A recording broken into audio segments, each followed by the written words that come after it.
The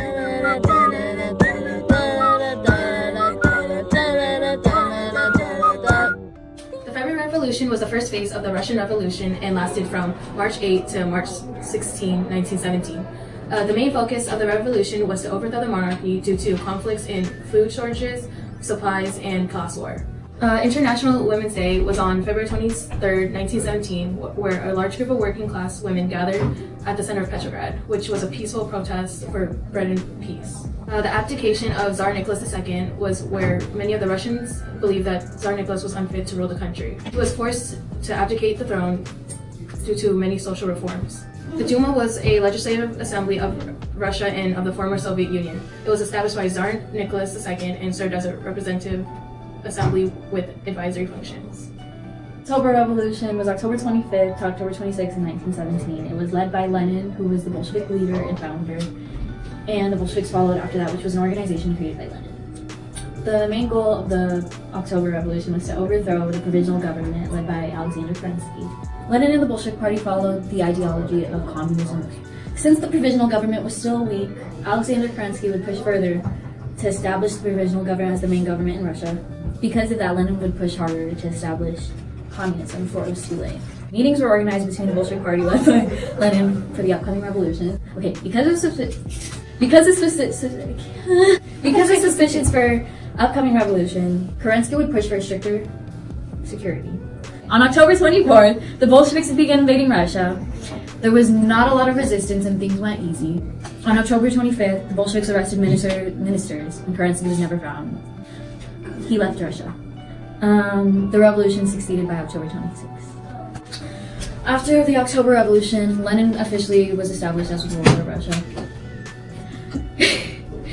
Lenin also established the Decree on Peace, which pulled Russia out of World War I, the Decree on Land, which socialized all land in the country, and land would be redistributed to the peasants or the unwealthy.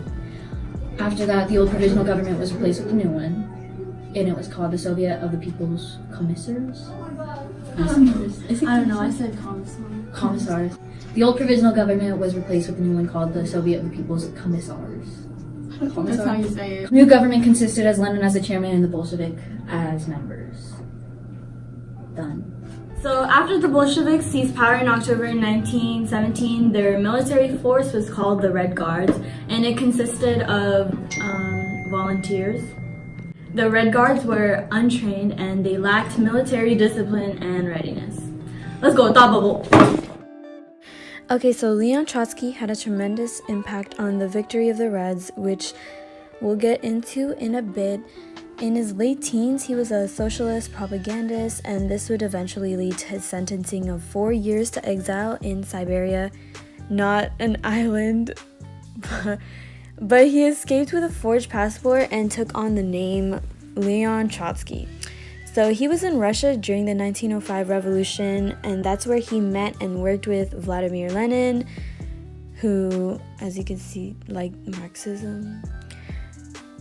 He was chairman of the Petrograd Soviet, but when they were crushed by Tsar's troops, he was sent back to Siberia, but ended up escaping to London. But then he was released by the provisional government after the overthrow of the Tsar Nicholas II's government. He became the second man in the Bolshevik Party following Lenin, and everyone thought he was going to be his successor. So Trotsky led the Red Army into the Civil War. The Whites consisted of monarchists, socialists, capitalists, and basically anti-Bolsheviks, and the Red consisted of Bolsheviks fighting for socialism. So the Reds end up winning the Civil War, and it's because the Whites were not as united. Everyone had different ideas, and the Reds all wanted communism. The Bolsheviks also had a superior army, and this was due to Trotsky, and they used fear to eliminate opposition. The White Army was a loose confederation of anti-communist forces. They fought against the Bolsheviks with the Allied powers, which supported them in supplies such as clothes, food, and weapons. They fought independently, which led them to a loss against the Bolsheviks. The White Army had to move their forces and supplies over huge distances, which was hard to maintain effective control. The lack of effective railways was an added complication, the existing communication difficulties between them.